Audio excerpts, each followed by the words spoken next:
Bien, seguimos en la mira como les anunciábamos con Ignacio Sosnado. Nacho, muchas gracias por estar. Un placer. Vas a marcar tarjeta acá, ¿no?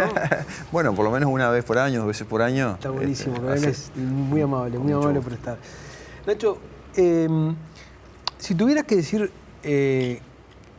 cuál es el principal o el más significativo cambio en la tendencia de la opinión pública de este gobierno del Frente para acá, ¿dónde lo ubicarías? ¿Qué sería? Bien, yo creo que lo que cambió en 2015 fue lo que se puede denominar como el humor de los uruguayos, el humor de los ciudadanos. Así como individualmente tenemos humor, las sociedades en su conjunto, los electorados tienen humores colectivos que determinan un montón de cosas. Entonces lo que cambió es básicamente el tema del humor.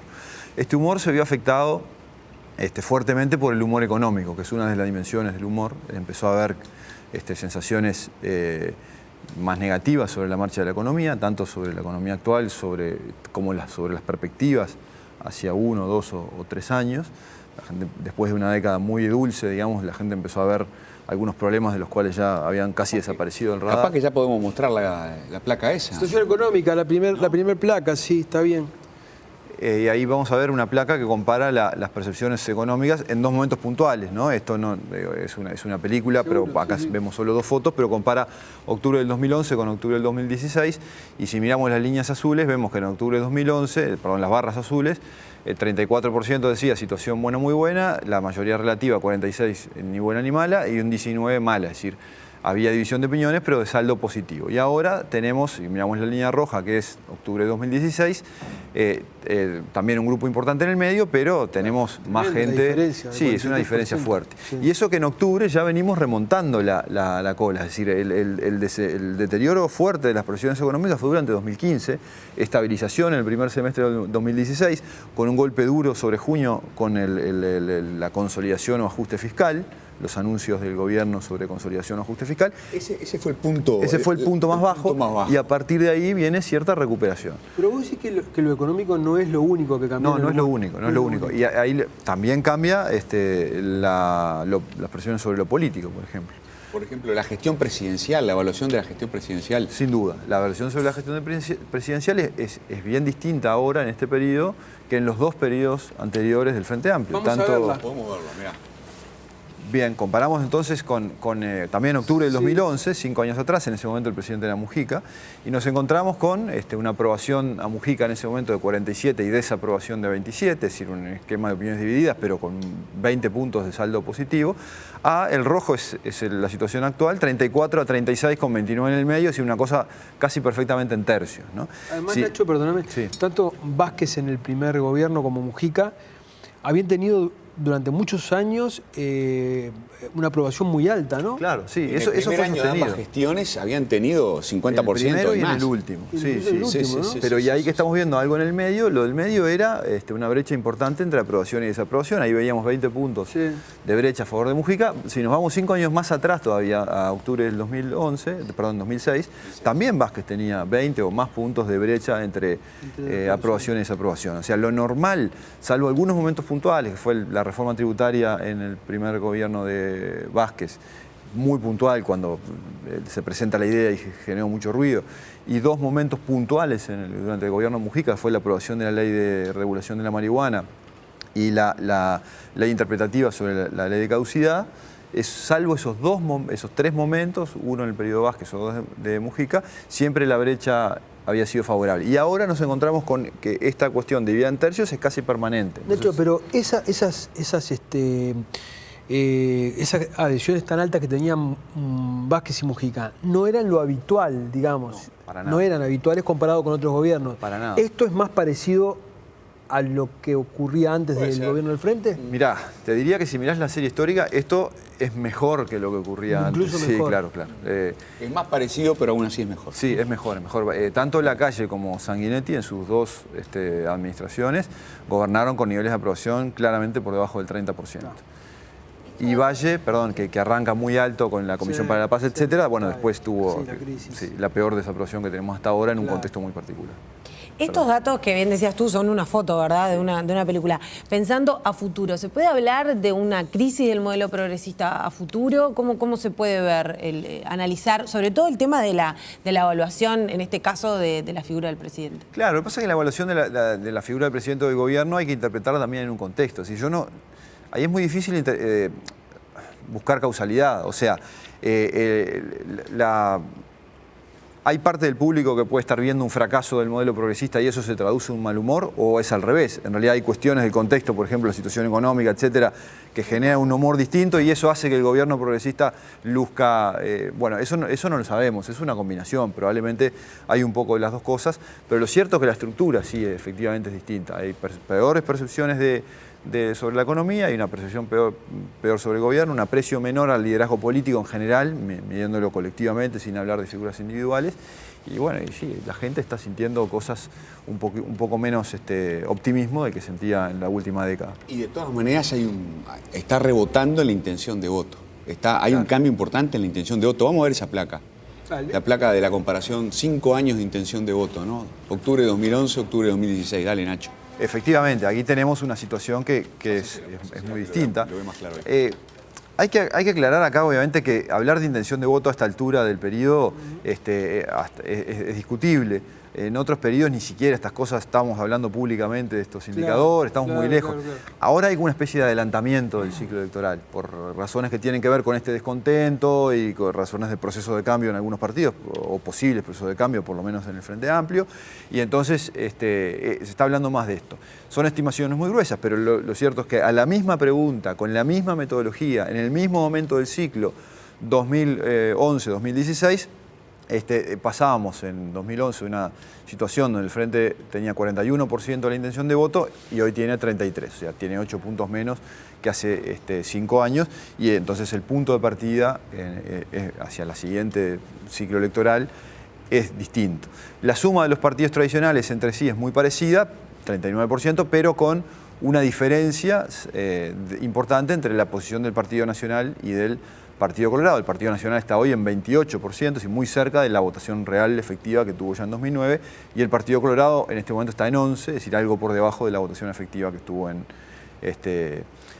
2009. Y con un nivel de indecisos un poco mayor y un poco más gente que dice blanco nulo, etcétera, por lo cual la torta a repartir, digamos, también es mayor. Uno podría decir ahí que la diferencia es que ahora, sumados los partidos tradicionales, son... Sí, claro. Son más, esa es la diferencia. Exactamente, ¿no? Sí. 39 contra 33, ¿no? Sí. Estábamos viendo. Es el punto, en este momento es el punto de menor distancia entre el Frente Amplio y el Partido Nacional de los últimos 15 años prácticamente. 5 puntos. De los últimos 20 años. 5 puntitos. Este semestre. Claro. Incluso alguna encuesta, la encuesta anterior, la de agosto, daba 2 o 3 puntos. Pero digo, tomando el promedio del semestre, no una medición puntual que de repente es más fiable, es la menor distancia entre el Frente Amplio y el Partido Nacional desde el año 96, desde los últimos 20 años. Y segundo, es la mayor distancia, Gabriel, siguiendo tu comentario, a favor de los partidos tradicionales sobre el Frente Amplio, sumando los dos juntos. Entonces, es un contexto distinto. ¿Esto quiere decir que el Frente Amplio va a perder la próxima elección? No lo sabemos, falta muchísimo. Claro. Abrimos varios paréntesis ahí, pero sí está claro que en el mismo momento del tiempo la situación es mucho más complicada para el Frente Amplio, mucho más favorable para la oposición y particularmente para el Partido Nacional de lo que era 5 años atrás. Volviendo un poco al tema de la situación económica y la percepción, cuando ustedes hacen no solo esta medición, sino también la medición ya mensual, digamos, de la confianza de los uruguayos en la economía, ¿cómo ven ustedes que está dimensionando el uruguayo este cambio de ciclo económico, esta situación? ¿Está sobredimensionando quizás estos cambios? ¿Le está poniendo algún aderezo quizás de algunas otras cuestiones más vinculadas con procesos políticos que por la situación de su bolsillo en sí? ¿Cómo evalúan esos dos factores? Bueno, yo creo que siempre es una combinación de cosas, ¿no? Es decir, está claro que no es solo un efecto económico ni un efecto político, estas cosas se retroalimentan. Si el uruguayo está sobredimensionando, bueno, es muy difícil responder esta pregunta, porque ¿cómo sabemos si está sobredimensionando? Lo mismo sobre la inseguridad. ¿Cómo sabemos si es sensación térmica o no? ¿A partir de cuándo es exagerado lo que la gente siente? Yo creo que lo que importa es lo que la gente siente, porque lo que la gente siente es lo que tiene consecuencias sobre el comportamiento y sobre la realidad, no el dato objetivo. Entonces, la economía subjetiva, las percepciones sobre la economía son importantes. Y ahí yo creo que hubo dos cosas durante 2015 que explican esto. En primer lugar, una variación efectiva en algunos indicadores objetivos de la economía. Y en segundo lugar, nada grave, pero bueno, hubo algún deterioro en algunos indicadores, sobre todo en algunos indicadores que la gente entiende, porque la mayoría de la gente indicadores económicos complejos obviamente no entiende, pero por ejemplo el tipo de cambio, la inflación, ¿no? Esos son indicadores que el desempleo, sobre los cuales la gente está atenta y inmediatamente transforma esas cosas en temores o en incertidumbres. Claro, y en segundo lugar, una cuestión, Fito, de gestión política de la comunicación. Yo creo que el gobierno, particularmente desde el Ministerio de Economía, no se comunicó del todo bien el año pasado la situación en la que estábamos. Creo que hubo una transmisión de incertidumbre respecto al estado de las cuentas públicas a principios del 2015, una especie de sorpresa, y eso es particularmente sorprendente mirado desde el público, pensando en una figura como Astori, ¿no? Como que ha sido el conductor de la política económica de los tres gobiernos. Entonces, que el conductor de la política económica en un momento del periodo, no importa cuál, diga, estamos sorprendidos con lo que encontramos acá adentro, la gente dijo, pero se suponía que usted era el que estaba mirando esto, claro, sea en su rol de ministro de Economía o de vicepresidente como fue en el periodo anterior.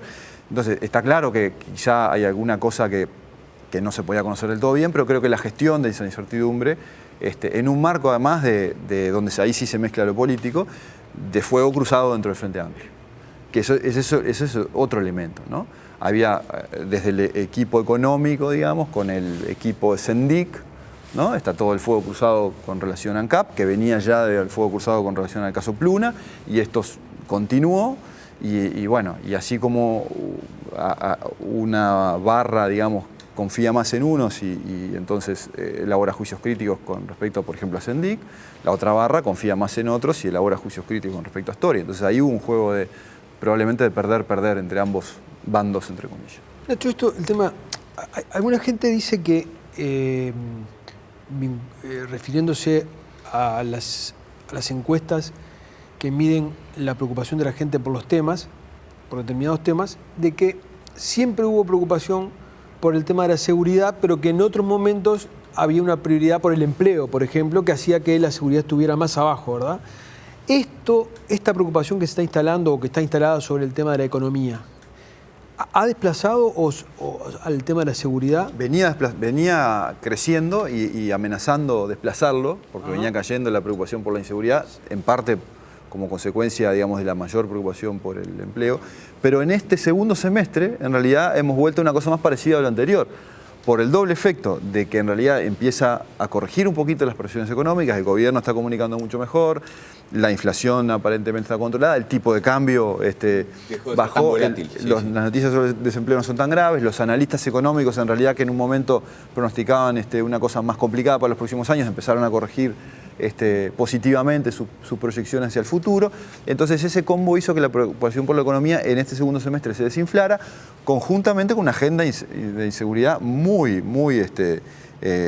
complicada, muy cargada, que tiene que ver particularmente con la llegada, y doy el pie al siguiente entrevistado, con los temas de violencia en el deporte, que llegan a públicos no politizados y por lo cual son una caja de resonancia muy fuerte para una agenda que de repente no todo el público llega. Y te agrego un elemento que quizás ayude a explicar. Yo creo que el gobierno logró desactivar durante el primer semestre del año, con la famosa mesa de diálogo interpartidaria, multipartidaria sobre seguridad, logró desactivar el tema que estaba instalado a principio de año, el tema de renunciar a Bonomi, logró sacarlo de la mesa durante 6 meses, ¿no? Pero la mesa de negociación se desarmó y la oposición volvió al ataque, y volvieron las interpelaciones, y volvieron las mociones de censura, y el tema de seguridad, además, agravado por lo del fútbol, volvió a explotar. Perdóname que quiero agregar una cosita, pero esta lectura, digamos, que se hace desde tu disciplina, ¿no? ¿Respalda de alguna manera la idea de que la preocupación de la gente por la seguridad es una percepción? La sensación térmica, la famosa sensación térmica, ¿no? O sea, Hay más o menos inseguridad en función de que la gente le preocupa más. Sí. A la gente le preocupa más porque percibe que hay otros problemas que no le afectan o porque hay más inseguridad. Si uno, ¿me explico? Sí, o sea, sí. Si uno se va a guiar por esto, como me decís, la economía casi lo desplaza y en realidad no depende de la cantidad de rapiñas, depende de otros factores que rodean el tema y no necesariamente del estado de la seguridad. Sí, sí, correcto. Pero ahí hay dos temas. Primero, la discusión entre sensación térmica y temperatura, digamos, es lo que yo decía hoy. Lo que importa es la sensación térmica y hay que hacerse cargo de ella por las razones que ya conversamos. Lo segundo es lo que vos decís, que ahí hay un tema metodológico, que es que a la gente le estás pidiendo que te responda cuál es el principal problema. Entonces, es como, si te duele el dedo meñique porque te clavaste una espina, bueno, te das un martillazo en el otro dedo, te va a doler más y te vas a olvidar de la espina. No quiere decir que te dejó de doler acá. Es que hay algo peor. Entonces, quizá para medir bien, no hay forma de resolverlo. La otra alternativa de medir sería medir preocupación independiente por cada uno. Bueno, usted cuán preocupado está por la inseguridad, cuán preocupado está por la economía. Lo que pasa es que en ese tipo de métodos la gente dice que está preocupada por todo, entonces no discrimina. Entonces tenés que decirle, bueno, pero ¿cuál es el más importante? Y el más importante efectivamente puede variar, aunque no cambie la situación objetiva, como decís vos, sino simplemente porque hay otra cosa que se mete en el medio. Pero volviendo a tu pregunta anterior, la foto de este segundo semestre es más parecida a la que teníamos hasta ahora, con la inseguridad claramente despegado y los problemas económicos un poquito más controlados, en un marco donde la situación objetiva parece más controlada y el gobierno ha mejorado sustantivamente su capacidad de comunicación en estos temas. Yo, de todas maneras, mirando globalmente los tres datos que presentamos, ¿no? Intención de voto, gestión presidencial y estado de la economía, y tomando en cuenta algunas de las cosas escritas en el libro que publicamos en el Instituto de Ciencia Política, escrita por algunos colegas, parece claro que hay factores de largo plazo, pienso en los argumentos de Agustín Canzani, factores de largo plazo que, como estos que acabo de mencionar, que configura un escenario bastante más desfavorable para el Frente que lo que venía haciendo en los ciclos electorales anteriores, ¿no? El argumento es un poco este. Si la gente tiene una percepción económica más bien buena, si la intención de voto del Frente Amplio es alta, si la evaluación de la gestión presidencial es buena, independientemente de lo que pase en la campaña electoral, el partido de gobierno va a andar bien, ¿no? Va a votar bien. Que eso es lo que pasó en las dos elecciones anteriores, que el Frente logró ser reelecto con relativa comodidad. Ahora ya no estamos en ese escenario. Estamos en un escenario donde el Frente tiene una intención de voto menor, hay un cambio de clima en la situación económica y la gestión presidencial tiene problemas de evaluación, ¿no? Entonces, parece que esto lleva agua para el molino de que en la próxima elección hay mucho más incertidumbre que en las anteriores. ¿Compartís el análisis? Sí, claro. Es decir, creo que este modelo de análisis lo hemos compartido acá también alguna otra vez. Toda elección en su expresión mínima es una decisión entre continuidad o cambio. Eso es lo que de alguna manera dice algunas líneas teóricas. Los ciudadanos deciden si están contentos con cómo están las cosas, más bien deciden continuidad, si no están contentos, más bien deciden cambio. Ya el último ciclo electoral, 2014, fue un ciclo electoral en el cual había un conjunto de estos indicadores que durante buena parte de la campaña parecían indicar más cambio que continuidad para una parte del electorado. De hecho, fue la primera elección de este ciclo en la cual hubo más gente que no votó al Frente Amplio que votó al Frente Amplio. Y el Frente Amplio mínimamente, a pesar de que logró sus objetivos políticos, cayó en su nivel de votación respecto a la elección anterior. Si eso fue así, con una economía más a favor, con evaluación sobre liderazgo más a favor, etcétera, la incertidumbre sobre 2019 es claramente mucho mayor, ¿no? Entonces, si la elección de 2019 se llevara adelante en un clima de opinión como el de hoy, no hay duda que es un contexto mucho más favorable al cambio de lo que fue la elección del 2014. Ahora, la economía puede crecer de aquí al 2019, puede crecer, hay varios analistas de peso que están pronosticando eso con una cuestión además creciente. En esto, dijera Anthony Downs, no solo importa la renta de utilidad total en el periodo, sino el factor tendencia. Es decir, si la cosa viene creciendo, eso es algo que los ciudadanos toman en cuenta también para decisión de voto. El Frente Amplio va a tener una sucesión presidencial, de candidaturas presidencial probablemente bien interesante, pero también puede resolverse favorablemente. Hoy, quizás salvo el caso de Daniel Martínez, no hay otras figuras que uno pueda ver como grandes emergentes, pero quizá Daniel Martínez se termina consolidando, o quizá hay otros emergentes, o quizá vuelve alguno de los de la vieja generación, digamos, a la cancha y logra un nuevo resultado. Son cosas que hoy no podemos saber, pero sí podemos ver el estado de opinión pública actual, que, como decía Fito, es un estado de opinión pública distinto al que veíamos hace 5 años y distinto al que se desarrolló en la elección de 2014. Por diferentes factores, entre ellos tres gobiernos con mayorías legislativas, en fin, la oposición tuvo periodos de ausencia, digamos, no era vista, todo giraba en torno al gobierno, era gobierno y oposición a la vez, ¿no? Hoy lo estamos viendo, el gobierno tiene la oposición dentro. Se empieza a percibir, se empieza a ver, se empieza a visualizar para la gente la oposición como una alternativa. Yo creo que se está empezando a construir. Yo creo que esta sensación de que el clima de continuidad era muy propicio, la gente en algún sentido lo veía, y diría que la mayor parte del tiempo el juego de gobierno y oposición era un juego que estaba dentro del Frente Amplio. Ahora empieza a haber una dinámica distinta que tiene que ver también con esta cuestión de renovación de liderazgos, pero bueno, la pregunta es si la oposición está preparada o es vista como una alternativa o no. Obviamente, cuando uno hace esta pregunta, encuestas de opinión que hemos hecho, efectivamente esto, si usted cree que la oposición está preparada para gobernar o no, y hay eso divide aguas porque obviamente se responde desde la camiseta. Claro. Más o menos la mitad de la población dice sí, está preparada para gobernar, y la otra mitad, capaz que en este momento un poquito menos de la otra mitad, dice no está preparada para gobernar, pero no hay una evaluación como muy objetiva. Figuras emergentes. ¿Cómo Novik tiene lugar? ¿Aparece, claro. marca? Sí, claro.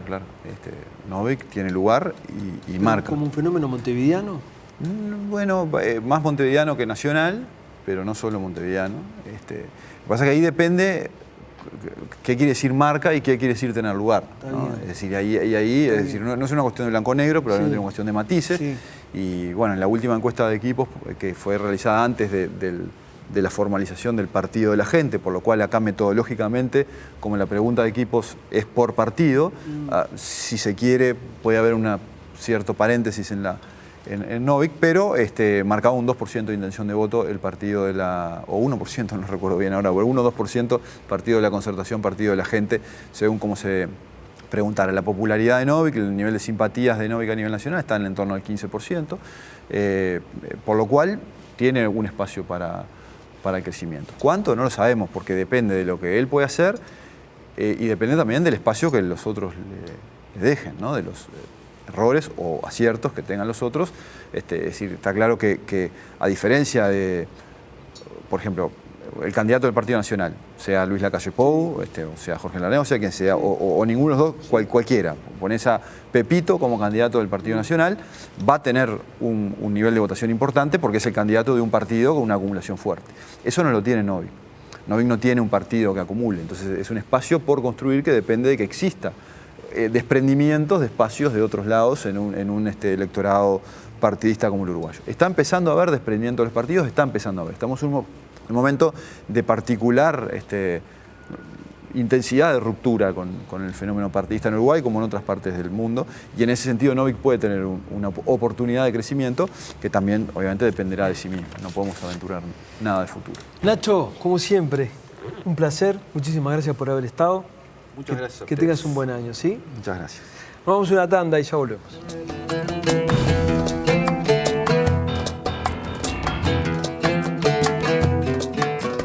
Presenta Jaume y Seré. Lo que hoy nos representa son los mismos valores que nos fundaron hace 60 años. Pronto, el préstamo de los uruguayos.